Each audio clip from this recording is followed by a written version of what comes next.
Every year, more than 30 tons of diamonds are extracted worldwide. They are the most coveted gemstone in history, an eternal symbol of luxury and power, and it is estimated that the most expensive diamond ever sold exceeded $70 million, a figure that makes it an exclusive privilege reserved only for the wealthiest people on the planet. But have you ever wondered where they really come from? What makes them so exclusive, so desired, and so valuable? Well, today we'll travel directly to India, home to the largest diamond cutting and polishing plant on the planet. There, every day, more than 80,000 specialists transform rough stones from the huge mines in Africa into perfect crystals, ready to become the most exclusive jewels in the world. So get ready, because you are about to discover how one of the most desired minerals on Earth is mass-processed. Let's begin.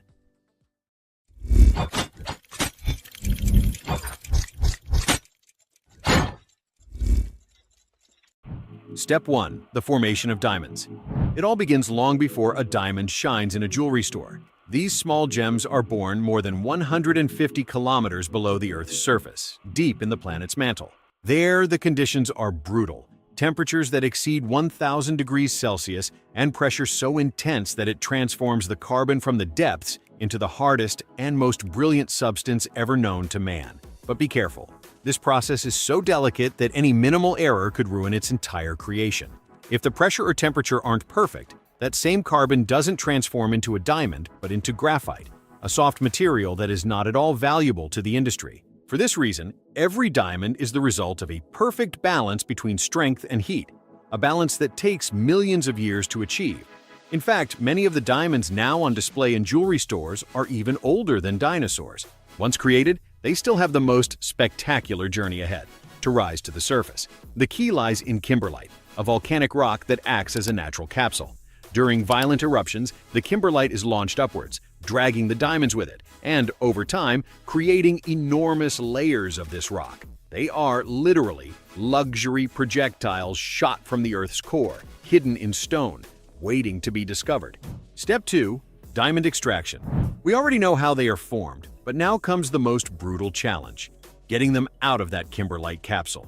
Diamond extraction is one of the most extreme spectacles in the mining industry, and the surprising thing is that it all begins with a huge explosion. First, enormous industrial drills open holes more than 100 meters deep into the kimberlite layers. Explosive charges calibrated to the millimeter are placed inside them, not too powerful to destroy the gems and not too weak to leave the rock intact. When they detonate, the force is so immense that in a matter of seconds, the solid rock fractures into thousands of pieces, releasing the fragments of kimberlite with the diamonds inside. But the spectacle doesn't end there. Huge trucks come into action to load tens of tons of rock on each trip. At first glance, they look like nothing more than large gray mountains. But the truth is that each load can hide thousands of diamonds waiting to be discovered. All this material is transported to the processing plants near the mine, where the most delicate phase begins, separating the diamonds from the rock. This is a process where every single grain counts, because even the tiniest diamond can cost a fortune. Step 3. Diamond separation. The tons of kimberlite arrive at the plant and are unloaded into huge metal hoppers, ready for the heavy work. Imagine the challenge: finding small luxury crystals hidden among tons of dust and gray stones. First, gigantic industrial mills and crushers grind the rock down into thousands of tiny fragments, releasing the diamonds trapped inside. Afterward, the crushed material passes into enormous processing tanks, where it receives an extreme chemical treatment: baths and special ultra-strong solutions that pulverize the leftover rock without affecting the diamonds in the slightest.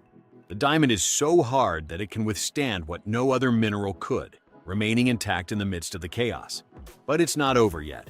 The resulting mixture passes through enormous industrial separation machines that function like large sieves. Light particles disappear, while the diamond crystals remain on the surface, shining like small sparks in the mud.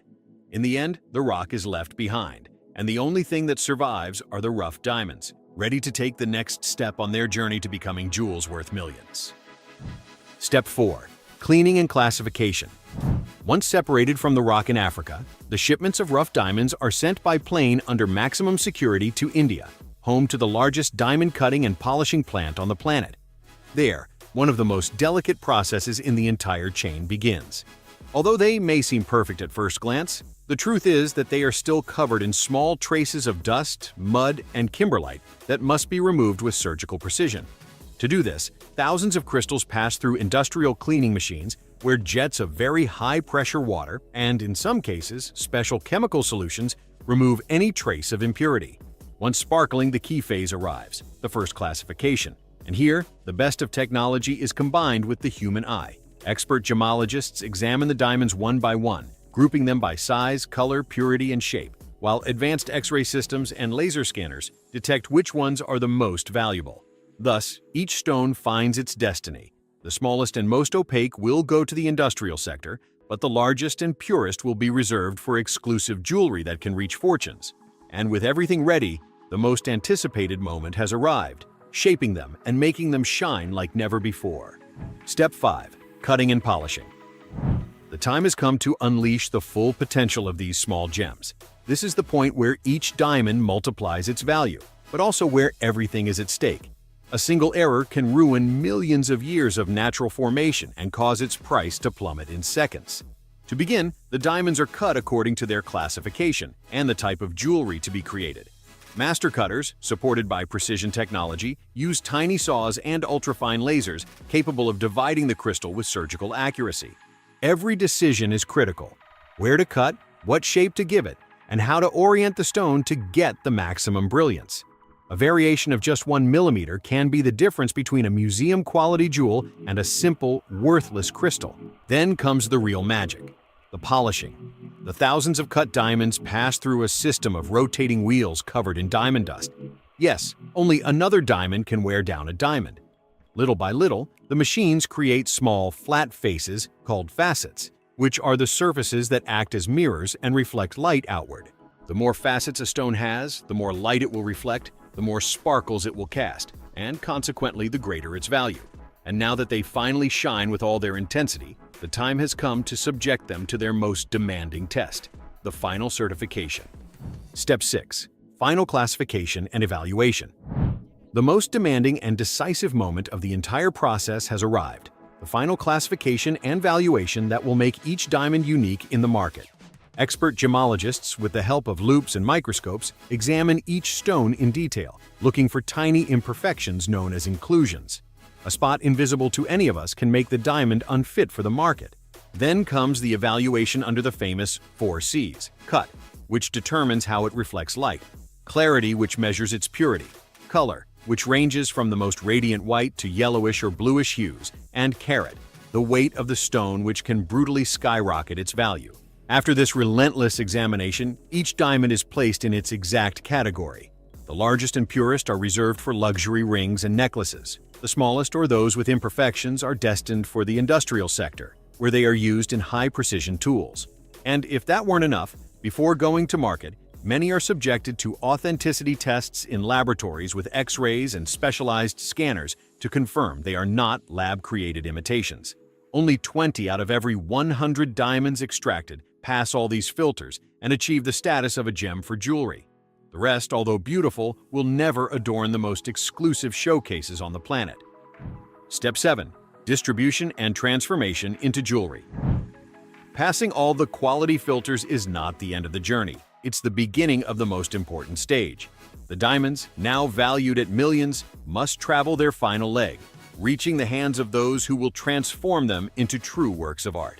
These crystals do not travel as simple goods. They do so in armored vehicles with state-of-the-art security systems, followed by specialized escorts.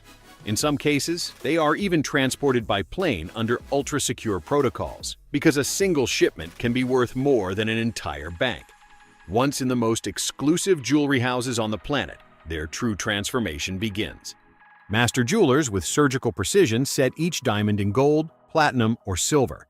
It's not just about holding a stone, it's the art of giving it a new body, designed to reflect light at every angle and dazzle the entire world. The global diamond market moves more than $80 billion a year, an enormous figure that shows how a stone that took millions of years to form underground ends up dominating the modern world as an eternal symbol of luxury and power. Finally, tell us, did you imagine this whole process? Have you ever held a real diamond in your hands? Leave us your answer in the comments. And if you like this video, Don't forget to like, subscribe, and hit the bell so you don't miss the next factory tour.